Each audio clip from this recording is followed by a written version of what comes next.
This is a review for my Westinghouse portable generator, 14,500 watts gasoline use. It's in this box, which I purchased on Amazon for the generator. Okay, here we go. So here's the top of the generator. It has a 9.5 gallon fuel tank. It has a visual meter to tell what your fuel level is.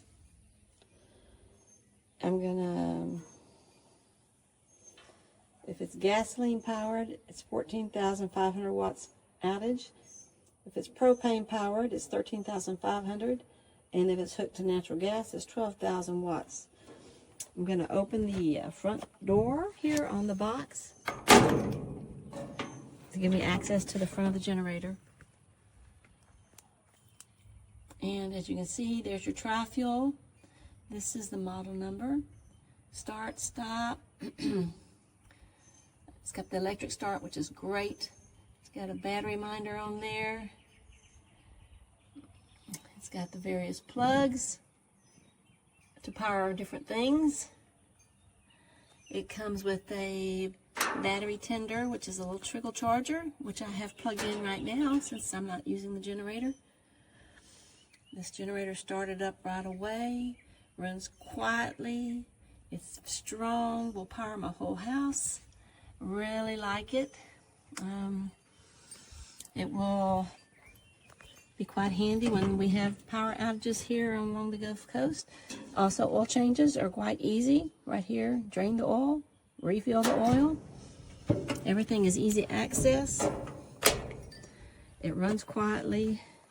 So I'm very happy with this generator from Westinghouse. There's the model number right there.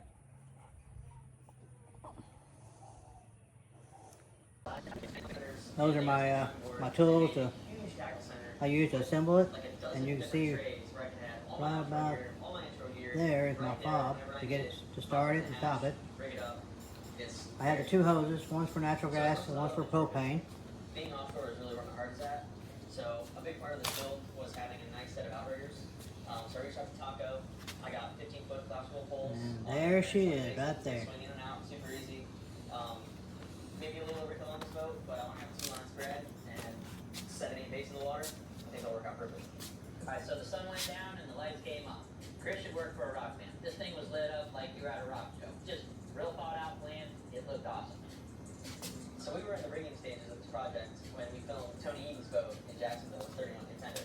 And as soon as I saw his lighting system on his boat, I knew I had to have it. So I reached out to Rob at Custom LED, and he hooked me up with all the Shadowcaster lighting I needed to make this boat. I can't wait to use this generator. I think I'm going to be really happy with it. With speakers and the head unit, it's just...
me with